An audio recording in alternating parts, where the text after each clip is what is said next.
مجتہدین پر یہ ایک اعتراض ہوتا ہے کہ یہ خمس کا پیسہ سب کھا جاتے ہیں. اب یہ جاہلانہ اعتراضات, یہ سب ہمارا پیسہ کھا رہے ہیں, بٹور رہے ہیں, اور یہ یوں کر رہے ہیں, وہ کر رہے ہیں, اور لوگوں کو بہت اس قسم کی باتیں کر کے, جاہلانہ قسم کے اعتراضات کر کے لوگوں کو مراجع کرام سے برگشتہ کیا جاتا ہے. دیکھیے زبان تو یہ جو چھوٹی سی ہے, یہ قلیل الحجم اور کثیر الجرم, یہ بہت چھوٹی سی ہے, لیکن کے جرائم کی فہرست بڑی طویل ہوتی ہے. کبھی بھی آپ آرام سے استعمال کر سکتے ہیں اس کو. وہ علماء کہ جو کہ تقوی و پرہیزگاری میں انتہا سے زیادہ ڈوبے ہوں, جن کی زندگیوں میں کبھی, ان مراجع کی زندگیوں میں کبھی آپ کوئی حرام نہیں دکھا سکتے.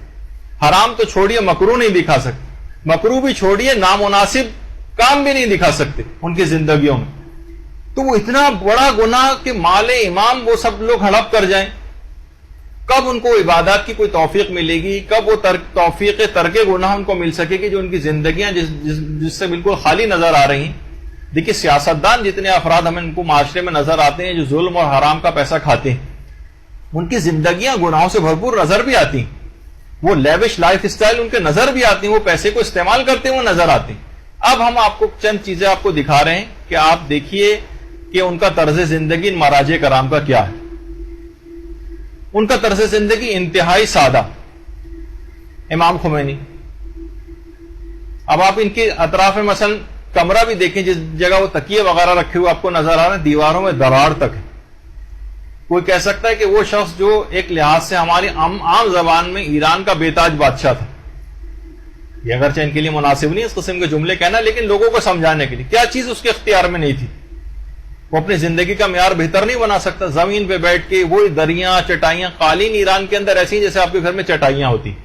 یعنی کوئی ایسا ہمارے ہاں یہ نہیں جیسے ہمارے یہاں سمجھا جاتا قالین ہے تو بڑے امیر لوگ ہیں, نہیں ایسا نہیں ہوتا وہاں پر. ہر غریب سے غریب شخص کے یہاں بھی قالین ہوتا, چٹائی جس طرح ہمارے غریب افراد کے گھروں میں ہوتی.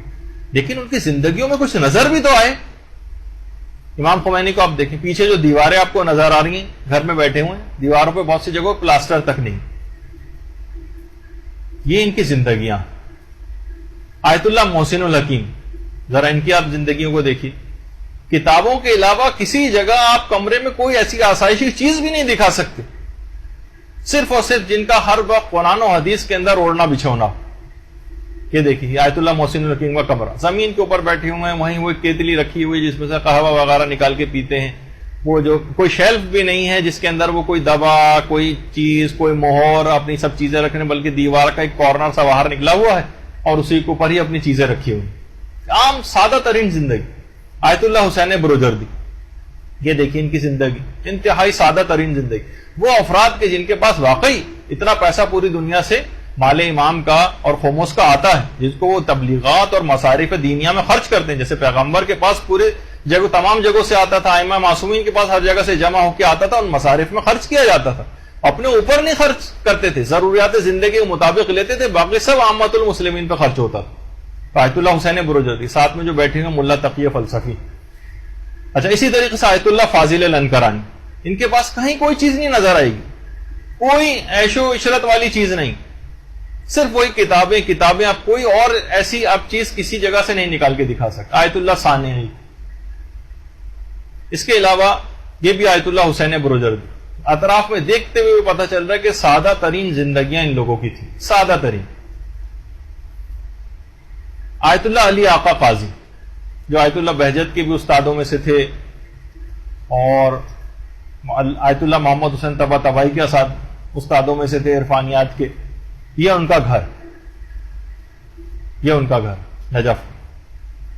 یعنی انتہائی غریب ترین افراد کے لیول کے اوپر اس طریقے سے ائمہ معصومین علیہ السلام ہوا کرتے تھے کہ غریب ترین افراد کے لیول کے اوپر زندگیوں کو بسر کرتے تھے.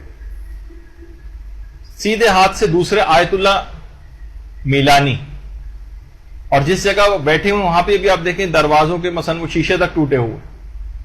یعنی جب غربت, یعنی جو وہ افراد کے جن کے پاس خمس کا مال آتا ہے اور آپ کہہ رہے ہیں وہ سارا مال ہڑپ کر رہے ہیں, تو وہ نظر بھی آتا ہے نا کہ مثلا کوئی اپنا لیوش لائف اسٹائل پہ خرچ کر رہا ہے اور اپنے وہ بنا رہا ہے, اور غیر ملکی تبلیغی دوروں پر جا کے مثلا یورپین کنٹریز اور اسکینڈینیوین کنٹریز میں جو جا کے جو اس کو خرچ کرتا ہوا نظر آ رہا ہے. کہیں کوئی ان کی شخصیت میں کوئی حرام کے پوری دنیا مائکروسکوپ لگا کے ان مراجوں کو دیکھ رہی کہ کہیں کوئی غلطی نظر آئے تو ہم اس کو اچھالیں. کہیں کوئی چیز نہیں, حتیٰ کوئی مکروہ نہیں, میں تو کہتا ہوں نامناسب چیز بھی نظر نہیں آتی زندگی. آیت اللہ خوئی پوری دنیا سے خاموش آتا تھا, لیکن اپنا زندگی سادہ ترین زندگی. اب دیکھیں پیچھے الماریوں کی صورتحال دیکھیں, جو کتابیں رکھی ہیں وہ صورتحال دیکھیں, ایک ایک چیز سے سادگی جو ہے وہ ٹپک رہی ہوتی. جس جگہ درس خارج آیت اللہ خوئی دیا کرتے تھے وہاں دیکھیں دیواریں پیچھے, کم سے کم اس جگہ پر تو ایسا انتظامات ہونے چاہیے تھے, اور ایسی کوئی غربت کا ماحول بھی نہیں تھا جس اعتبار سے جو پوری دنیا سے خاموش جو آتا ہو تبلیغات کے اندر کیونکہ خرچ کیا جاتا ہے, اپنے اوپر مہاراجے خرچ نہیں کرتے. آیت اللہ جواد انصاری حمدانی جس جگہ نماز پڑھا کرتے تھے, وضو پیچھے آپ حالت دیکھیے کہ ہمارے غریب سے غریب افراد کے گھر بھی اس طرح سے عام طور پر نہیں ہوتے جیسے مہاراجے کرام کے گھر. آیت اللہ سید محمد شیرازی پیچھے آپ دیکھیں کہ دیوار کا رنگ اور وہ تب تمام اکھڑا ہوا ہے, جس اعتبار سے سادہ ترین زندگیاں جو ہے گزارتے. آیت اللہ سیستانی جو افراد بھی زیارت پہ جاتے ہیں اور ملاقات کرتے ہیں وہ دیکھتے ہیں تو پیچھے آپ دیکھیں سادہ ترین بس صرف کتابیں ہیں, وہ بھی کوئی شیلف بھی الگ سے نہیں ہے, دیواری کا ایک کونا جو ہے وہ ذرا باہر کو نکلا ہے, وہ اسی کے اوپر ساری کتابیں وغیرہ رکھی ہوئی, اور ہمیشہ وہی فرشی نشست, کوئی ایسی چیز, کوئی ایک چھوٹی سے چھوٹی چیز بھی آپ نہیں بتا سکتے جو غیر ضروری وہاں پر. آیت اللہ علی خامنائی رہبر معظم, ان کے والد کا گھر ہے, کتنا لیوش ہونا چاہیے تھا اصولاً دنیا کے اعتبار سے, لیکن اپنے اوپر استعمال نہیں کرتے. یہ خود ان کا اپنا گھر, بالکل ایک عام سے ایرانی کا گھر جو ہوتا, بالکل عام گھر, یہ جس جگہ بیٹھ کے پڑھتے ہیں بس وہی کتابیں ہیں, وہی, کوئی ایسی الگ سے کوئی چیز نہیں, اور یہ خود ان کا اپنا گھر جو 60 سے 70 میٹر سے زیادہ جو جس کا طول و عرض بھی نہیں ہے, اور یہ سادہ ترین گھر. کوئی کہہ سکتا ہے کہ یہ اتنی سادگی ہونی چاہیے, کسی کے اندر تو چیز نظر آئے. یہ صرف زبان کو ہلا دیا فقط ہم نے کہ اس کو اس کا پیسہ بٹور جاتے ہیں ہمارا اور ہضم کر جاتے ہیں, اور کیسے نکال کر دیں گے جو چیز ہضم ہو چکی ہوگی پہلے. اتنے ایسے الفاظ کہ آپ کو پڑھ کے آپ کا خون کھول جائے. آیت اللہ حسن مدرس یہ استفتاحات کے جوابات دے رہے ہیں, سارے خطوط پوری دنیا سے آئے, اب کپڑے ان کے دیکھیں, سادہ ترین زندگی کہ ائمہ معصومین علیہ السلام کی زندگی یاد آ جائے. جس سے یہ جنہوں نے قوم کا حوض علمیہ قائم کیا تھا آیت اللہ عبد الکریم حائری, ان کا گھر.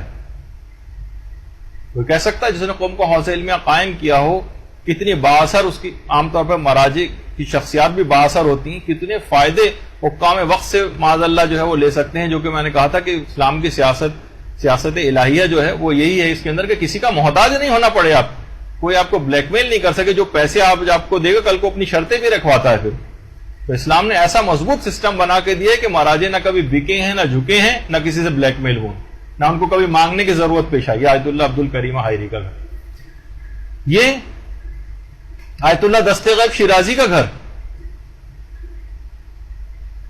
یعنی سمجھے بالکل کچا بنا ہوا, پکی چھت تک اس لحاظ سے نہیں ہے, بس اس کے اوپر لکڑیاں وغیرہ رکھ کے جو اس طرح سے ڈھانپ دیا گیا.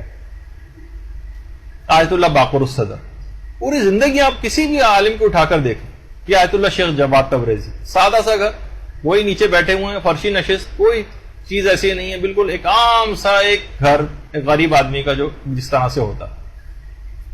تو بہرحال دیکھیے تمام یہ علماء, ان کی زندگیاں, یہ صرف کہنا زبان سے, اگر آپ, بلکہ میرے پاس وقت نہیں, 3-4 گھنٹے آپ اور مجھے دے دیں اگلی دفعہ, آپ نہیں دیں گے اور نہ میں اس لحاظ سے آپ کا وقت ضائع کروں گا, لیکن اگر کبھی ہو جائے تو 3-4 گھنٹے صرف آپ کو ان کی زندگیوں کی تصاویر دکھا کے آپ کو پتہ چل جائے کہ واقعی ان کی کیا زندگی ہے, کہ ہم صرف اتنے الزامات سن لیتے ہیں لوگوں کے, اور لوگوں کی اس طرح کی باتیں, ارے یہ سب مولوی حضرات اور یہ مجتہدین ہمارا پیسہ کھا جاتے ہیں.